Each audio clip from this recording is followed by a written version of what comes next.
Welcome to Rewatch and Rank. On this channel, we rewatch older TV shows, provide a summary and opinion on the episode before ranking each episode against each other.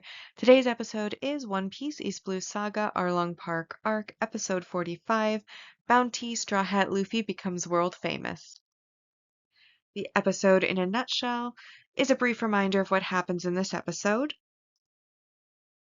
So this episode doesn't have too much plot to it. We begin with the crew on the sea, just kind of sailing, having a normal day, when Nami takes a paper from the news queue after complaining about how expensive it is and begins to read the paper. Then we see a flyer fall out and everybody looks at it, sees that it's Luffy's bounty, and sort of yells out in shock before we swing over to the Marines, where we see the meeting taking place where they decided what exactly it is that Luffy's bounty should be, and then give a speech to the rest of like the Marine foot soldiers about how, you know, we've got up and comers and we gotta like fight for justice, blah blah blah, so on and so forth, yada yada.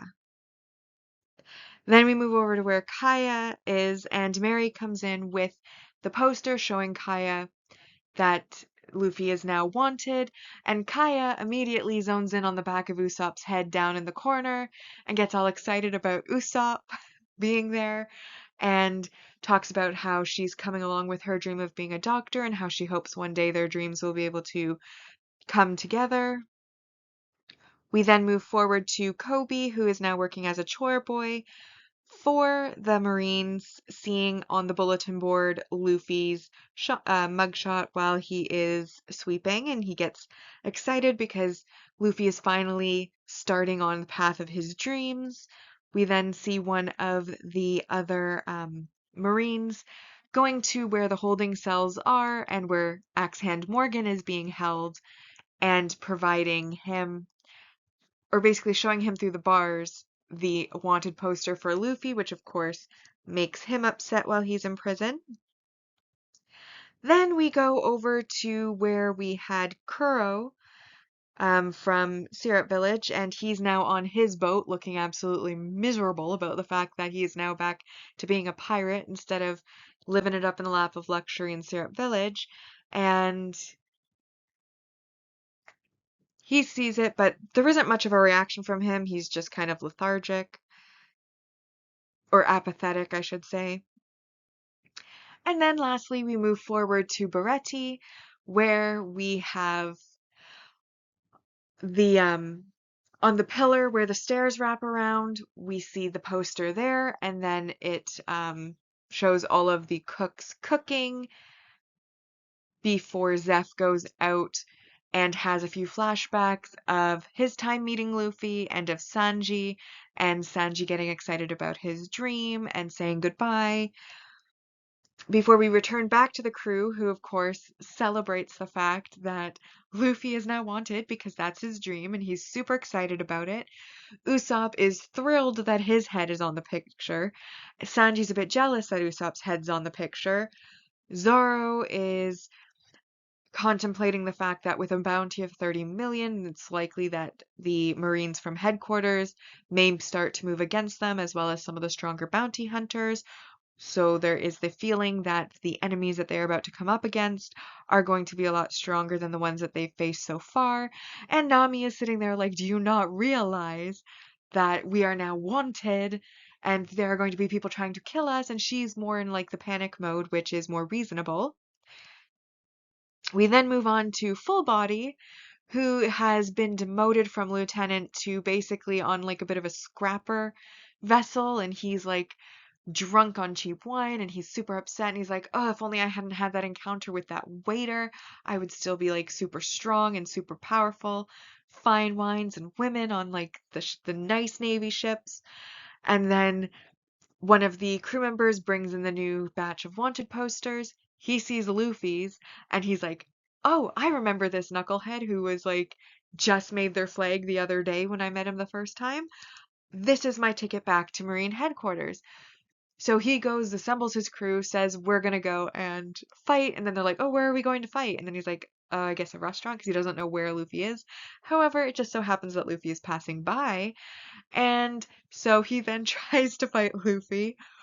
Um, he fails. He fails miserably, and they carry on.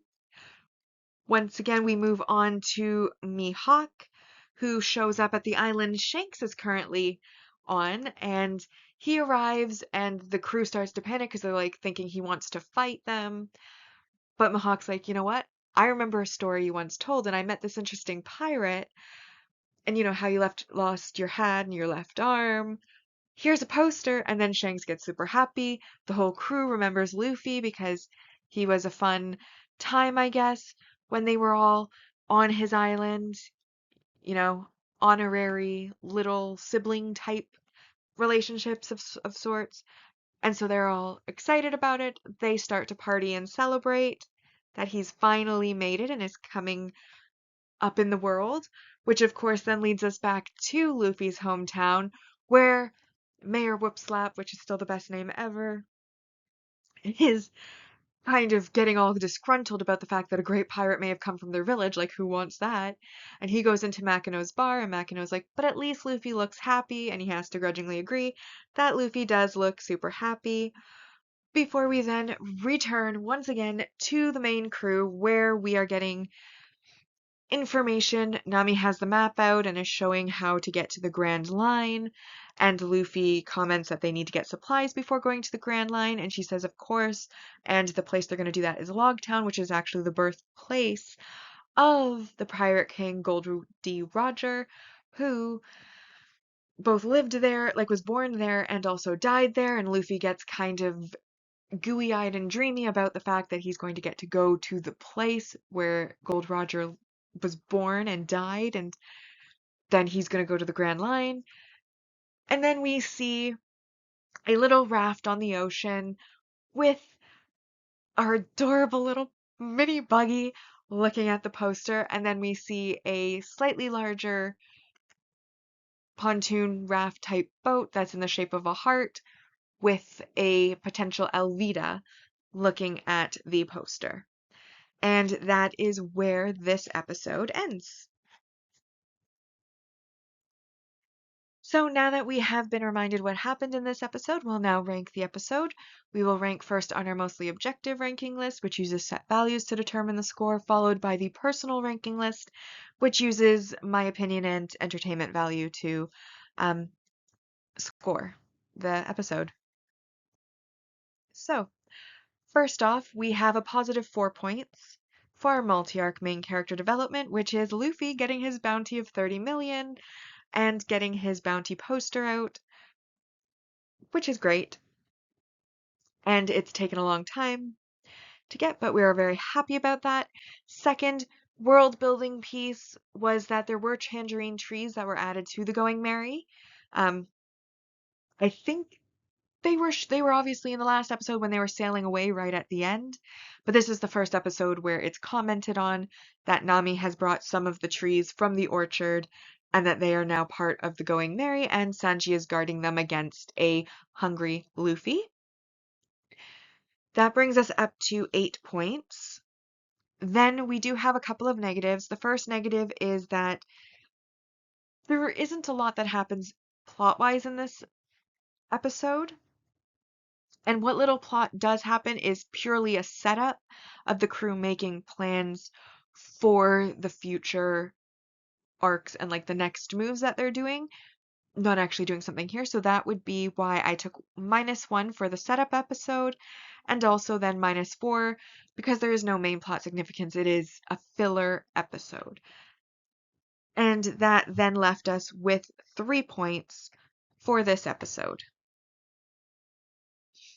Now, exciting news is that this is the last episode of the Arlong Park arc. So next episode will be a brand new arc, and we now have our definitive rankings for this arc.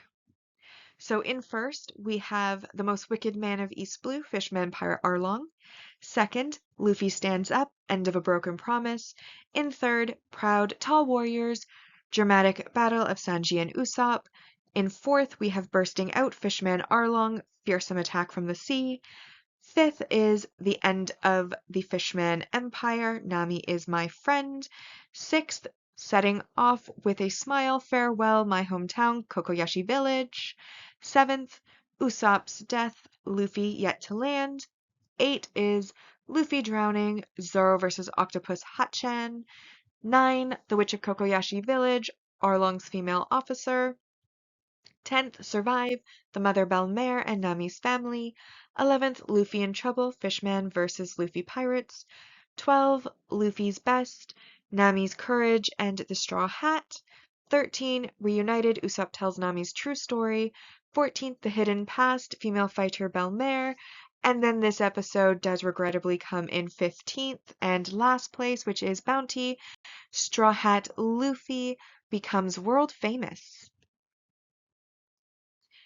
Now, for my personal ranking of this episode, I have a drastically different opinion on it than the objective list.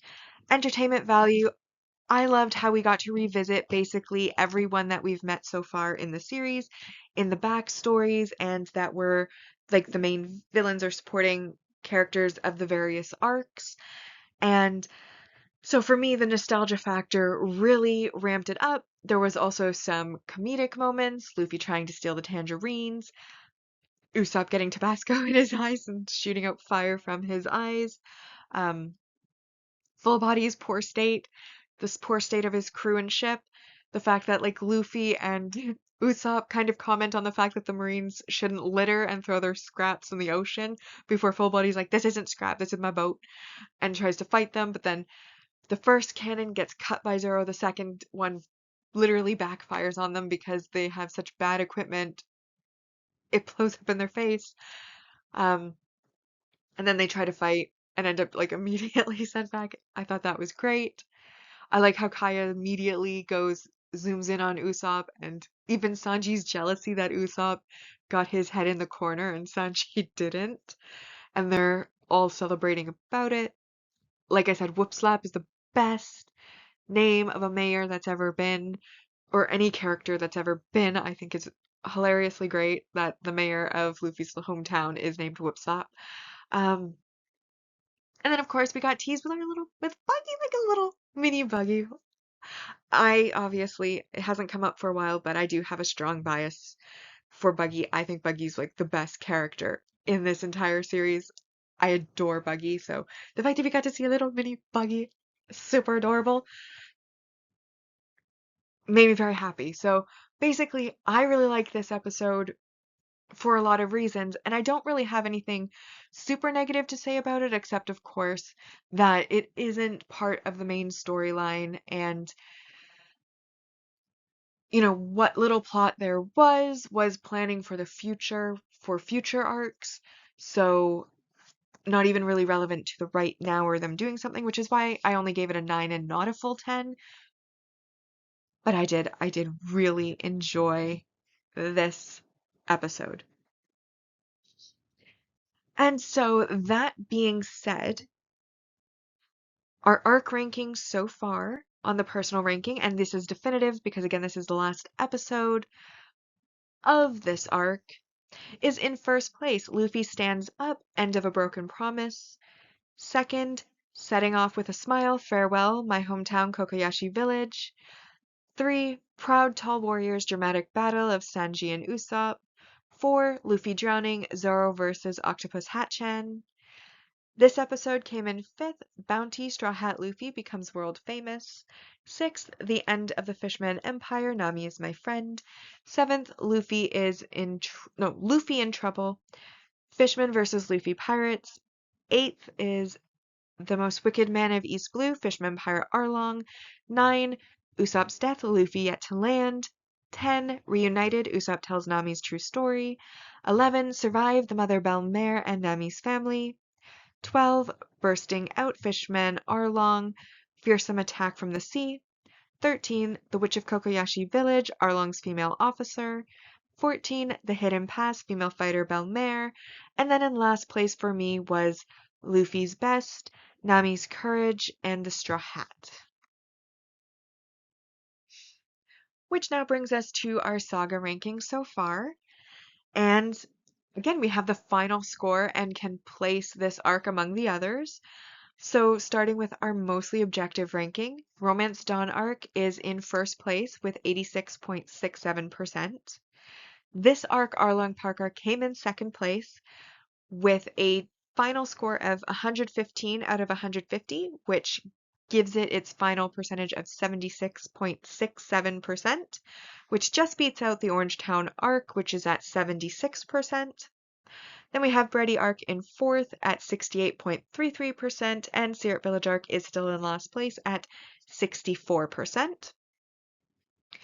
On the personal side, Arlong Park arc did take first place, and it is with a final score of 114 out of a possible 150, which was 76%, which beat out Buggy's arc, which was Orangetown arc, which was formerly in first place, and 74%. Then we have the Romance Dawn arc at 66.67%, Beretti arc at 52.5% in fourth, and then also last place for me is Syrup Village with a score of 49%. Now we move on to our series ranking so far, and because we have our final score for the objective and personal rankings of the arc, we now can increase the score for the saga, and the scores are based on what percentage was achieved by the arc. So in the case of both the mostly objective ranking and the personal ranking, we did get a score of 76 or above, or between 76 and 80, and so that does give us a score of 7 for this arc in both cases. And that now brings us to our official series rankings so far. East Blue Saga has been increased by 7 for a total of 32 out of 80 for our mostly objective ranking. And then the personal score also was increased by 7 for a score of 21 out of 80 so far. So with that, we've now rewatched and ranked One Piece East Blue Saga Arlong Park Arc, Episode 45, Bounty Straw Hat Luffy becomes world famous. Like and subscribe if you'd like to, and I'll see you in the next episode, which will also be the next arc.